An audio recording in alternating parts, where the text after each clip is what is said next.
नमस्कार सर्वांना. श्री स्वामी समर्थ. मानवी जीवनामध्ये सर्वात मोठे ओझे म्हणजे नाती आणि सर्वात मोठी शक्ती ही नातीच असतात. काही नाती आपल्याला उंची देतात तर काही नाती आपल्याला खाली नेतात आणि काही नाती आपल्याला इतके बदलून टाकतात की आपण स्वतःलाच वेगळ्या नजरेने पाहू लागतो. पण नात्यांमधील ताण, अपेक्षा, दुखावणे, गैरसमज, दुरावा आणि भावना न बोलता साठवून ठेवणे हे सगळे मनाला खोलवर जखम देते. या सगळ्यातून बाहेर यायचे असेल तर फक्त बाहेरील बदल पुरेसे नसतात. त्यासाठी मनामध्ये बदल हवा आणि तो बदल स्वामींच्या कृपेने सहजपणे घडतो. स्वामींची कृपा नात्यांवर थेट दिसत नाही, पण तिचे परिणाम मात्र खोल असतात. आपले मन, शब्द, वागणे, प्रतिक्रिया, समज आणि शांतता यांमध्ये झालेला बदल नाती उजळायला मदत करतो. आजच्या व्हिडिओमध्ये हेच जाणून घेणार आहोत की स्वामींची कृपा आपल्या नात्यांवर सकारात्मक परिणाम कसा करते. सर्वप्रथम तर स्वामींच्या कृपेने अहंकार कमी होतो आणि संवाद सुधारतो. नात्यांमध्ये सर्वात मोठा अडथळा अहंकाराचा असतो. पहिले पाऊल मी का टाकू, मीच का माघार घ्यावी, प्रत्येक वेळेला माझीच चूक का धरली जाते, असे विचार मनात सतत फिरत राहतात. पण स्वामींची कृपा मनाला मृदू करते, त्यामुळे अहंकार कमी होऊ लागतो. मनाला समजायला लागते की नात्यांचे सौंदर्य हे जिंकण्यामध्ये नाही तर जोडण्यात आहे. या शांततेतून संवाद सुरू होतो. शब्द अधिक सौम्य होतात, बोलणे उग्र राहत नाही, ऐकण्याची क्षमता वाढते, समज वाढते आणि जिथे आधी वाद होत होता तिथे आता संयम दिसतो. हे बदल बाहेरून दिसत नाही, पण नात्यांमधील अंतर कमी करण्यासाठी हेच पहिले पाऊल असते. स्वामींच्या कृपेचा आपल्या नात्यांवर सकारात्मक परिणाम म्हणजे माफी मागणे आणि माफी देणे दोन्हीही सोपे होते. माफी म्हणजे पराभव नाही, ही समज मनामध्ये पक्की होण्यासाठी स्वामींची कृपा आवश्यक असते. जेव्हा मनामध्ये राग, हट्ट किंवा दुखावलेपणा कमी होतो तेव्हा माफी मागणे सहज होते. मी चुकीचे बोललो, मी कठोर वागलो, मी दुखावले हे स्वीकारणे सोपे वाटू लागते. त्याप्रमाणे इतरांनी केलेली चूकही मोठी वाटत नाही. पूर्वी जिथे राग यायचा तिथे आता समज वाढते. मन म्हणते की तोही माणूसच आहे, त्यालाही भावना आहेत, चुकले असेल. ही अंतर्मनातील मोकळीक नात्यातून कडवटपणा हटवते. माफी मागणे आणि देणे दोन्ही सहज होतात आणि नात्यांचे ओझे कमी होते. स्वामींच्या कृपेचा हा परिणाम अतिशय शक्तिशाली आहे. स्वामींच्या कृपेने नात्यांमधील गैरसमज कमी होतात आणि स्पष्टता वाढते. कित्येक नाती फक्त गैरसमजांमुळे तुटतात, कारण आपल्याला बोलण्यापेक्षा कल्पना जास्त करायला आवडते. पण स्वामींच्या कृपेने मनातील भीती, ताण आणि नकारात्मकता कमी होते. त्यामुळे आपण पटकन निष्कर्ष काढत नाही. समोरच्या व्यक्तीच्या शब्दांचा वेगळा अर्थ लावण्याऐवजी आपण विचारतो आणि समजून घेतो. हळूहळू मनामध्ये विचार येतात की मी चुकीचे समजतो आहे का, कदाचित समोरची व्यक्ती थकलेली आहे, कदाचित परिस्थिती कठीण आहे, आपण बोलून घेतले तर उत्तम होईल. मनातील हा बदल नात्यांमधील गैरसमज दूर करण्यासाठी अत्यंत महत्त्वाचा आहे. जिथे पूर्वी तणाव होता तिथे आता समजुतीचे वातावरण तयार होते. स्वामींच्या कृपेचा आणखीन एक महत्त्वाचा सकारात्मक परिणाम म्हणजे अपेक्षा कमी होतात आणि स्वीकार वाढतो. प्रत्येक नात्यामध्ये समस्या तेव्हाच निर्माण होतात जेव्हा आपल्या अपेक्षा खूप वाढतात. पण स्वामींची कृपा मनामध्ये संतुलन निर्माण करते. आपण समजू लागतो की प्रत्येकाचा स्वभाव वेगळा आहे, प्रत्येकाचे देणेघेणे वेगळे असते, प्रत्येकजण आपल्या क्षमतेनुसार प्रेम देतो. ही समज वाढली की अपेक्षा कमी होतात आणि अपेक्षा कमी झाल्या की नात्यामध्ये शांतता वाढते. स्वामींची कृपा मनाला शिकवते की नाते टिकवण्यासाठी बदल स्वतःने सुरू करायला हवा. एखादी व्यक्ती जशी आहे तशी आपण तिला स्वीकारतो.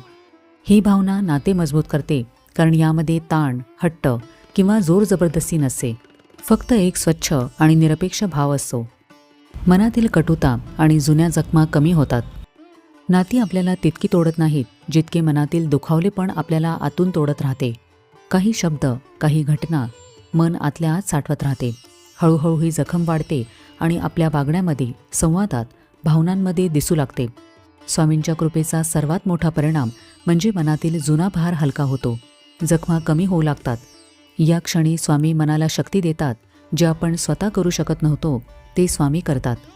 यामुळे नात्यांवरचा ताण कमी होतो आणि ज्या नात्यांमध्ये पूर्वी कडवटपणा होता तिथे आता सौम्यता येते. स्वामींच्या कृपेचा सगळ्यात मोठा सकारात्मक परिणाम म्हणजे योग्य लोक जवळ येतात आणि चुकीचे व्यक्ती दूर जातात. स्वामींच्या कृपेने नात्यांमध्ये खास प्रक्रिया घडते. योग्य लोक जवळ येतात आणि चुकीचे दूर जातात. हे कधी वेदना देते, कधी दिलासाही देते, कारण काही लोक आपल्यासाठी असतात आणि काही फक्त धडा शिकवण्यासाठी येतात. स्वामी अशा नात्यांना दूर करतात जे आपले मन थकवतात, चुकीच्या मार्गावर नेतात किंवा आपल्या स्वभावावर नकारात्मक परिणाम करतात किंवा आपल्या पुढच्या प्रवासासाठी योग्य नसतात. आणि त्यांच्या जागी असे लोक आणतात जे आपले मन शांत करतात, योग्य दिशा देतात, भावनिक आधार देतात आणि आपल्या वाढीमध्ये मदत करतात. हा बदल आपल्याला बाहेरून नाते बदलले असं वाटतो, पण खरे तर हे आपले शुद्धीकरण असते. स्वामींच्या कृपेने नात्यांवर दिसणारा परिणाम म्हणजे नात्यांमध्ये स्थिरता येते.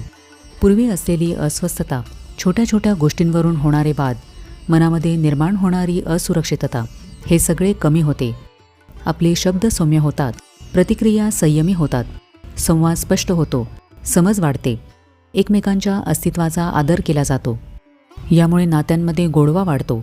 नाते एक ओझे किंवा जबाबदारी वाटत नाही, तर एक भावनिक आधार बनते. हेच आहे स्वामींच्या कृपेचे अंतिम फळ, म्हणजे नात्यांमधील शांतता आणि स्थिरता. तर हे काही सकारात्मक परिणाम आहेत जे स्वामींच्या कृपेमुळे आपल्या नात्यांवर होतात.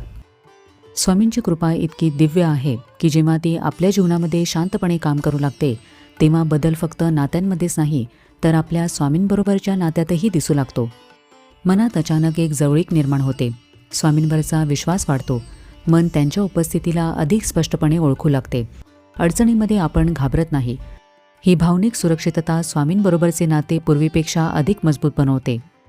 नात्यांमध्ये बदल आणणे कठीण वाटते, कारण त्यासाठी फक्त शब्दांनी प्रयत्न करून उपयोग होत नाही.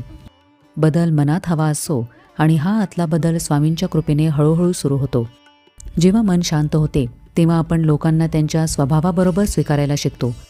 एखादा वाद, हट्ट किंवा राग यामागे धावण्यापेक्षा समजून घेणे जास्त सहज वाटते. हळूहळू नात्यांमध्ये ताण कमी होतो. छोट्या छोट्या गोष्टींवरून त्रास होत नाही. संवाद आधीसारखा कठोर राहत नाही. मनातील जडपणा कमी झाल्यामुळे बोलणे, ऐकणे आणि वागणे अधिक साधे आणि मोकळे होते. काही नाती स्वाभाविकपणे सुधारतात कारण आपण आतून बदललेलो असतो, आणि काही नाती शांतपणे दूर जातात कारण ही नाती आपल्या मार्गावर उपयोगाची नसतात. या दोन्ही गोष्टी अगदी सहजपणे स्वीकारता येतात. शेवटी नात्यांमध्ये एक प्रकारची स्थिरता येते, जिथे आपल्याला सतत सिद्ध करायची गरज राहत नाही, जिथे मनामध्ये ओझे राहत नाही आणि जिथे आपण आणि समोरची व्यक्ती दोघेही अधिक शांतपणे जोडले जातो. आणि हाच असतो स्वामींच्या कृपेने आपल्या नात्यांमध्ये आलेला सकारात्मक बदल. तर आजच्या व्हिडिओमध्ये आपण हे पाहिले की स्वामींच्या कृपेने आपल्या नात्यांवर कसे सकारात्मक परिणाम होतात. आज थोडा विचार करा की स्वामींबरोबरचे किंवा एखाद्या व्यक्तीबरोबरचे नाते मजबूत करण्यासाठी तुम्ही कोणता बदल करण्यास तयार आहात. कधीकधी नात्यांमध्ये बदल सुरू होण्यासाठी एवढे एकच पाऊल पुरेसे असते. तर कसा वाटला आजचा व्हिडिओ हे मला कमेंट करून नक्की सांगा. आपण भेटूया आता पुढच्या व्हिडिओमध्ये. तोपर्यंत सगळ्यांना श्री स्वामी समर्थ.